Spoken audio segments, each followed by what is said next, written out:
में राजधानी पटना में चुनावी बिसात बिछते ही दावों और बयानों का दौर चरम पर पहुंच गया है।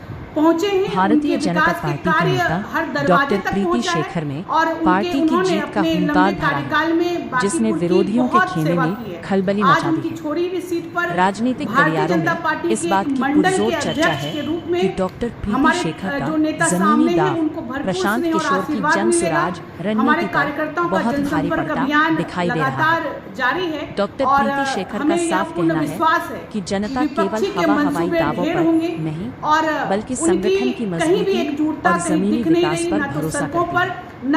यही वजह है कि चुनावी रण में अब जन स्वराज के बड़े बड़े दावे फीके पड़ते नजर आ रहे हैं और बीजेपी का पलड़ा भारी दिख रहा है। बांकीपुर जो इलेक्शन चल रहा है उसके लेकर के पार्टी क्या क्या रणनीति बना रही है?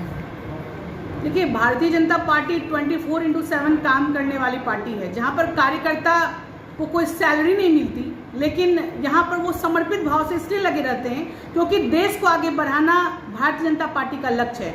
और बांकीपुर की अगर हम बात करें तो बांकीपुर में आदरणीय राष्ट्रीय अध्यक्ष नितिन नवीन जी ने लंबे समय तक काम किया है और वो हर घर के लोगों तक पहुँचे हैं। उनके विकास के कार्य हर दरवाजे तक पहुँचा है और उन्होंने अपने लंबे कार्यकाल में बांकीपुर की बहुत सेवा की है।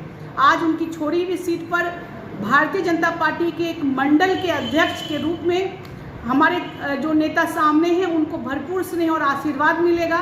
हमारे कार्यकर्ताओं का जनसंपर्क अभियान लगातार जारी है और हमें यह पूर्ण विश्वास है कि विपक्षी के मंसूबे ढेर होंगे और उनकी कहीं भी एकजुटता कहीं दिख नहीं रही, ना तो सड़कों पर ना तो आपसी उनका कोई समन्वय दिख रहा है। तो उसका पूरा लाभ भारतीय जनता पार्टी और एनडीए को प्राप्त होगा और सम्राट चौधरी जी के नेतृत्व में आदरणीय राष्ट्रीय अध्यक्ष नितिन नवीन जी के मार्गदर्शन में हम बांकीपुर सीट को निश्चित रूप से जीतेंगे और एक नया रिकॉर्ड बनाएंगे। प्रशांत किशोर काफ़ी एक्टिव नेता हैं, वो अपने उस समय में इलेक्शन में खड़े हुए, उनका कैसे कार्य करेंगे?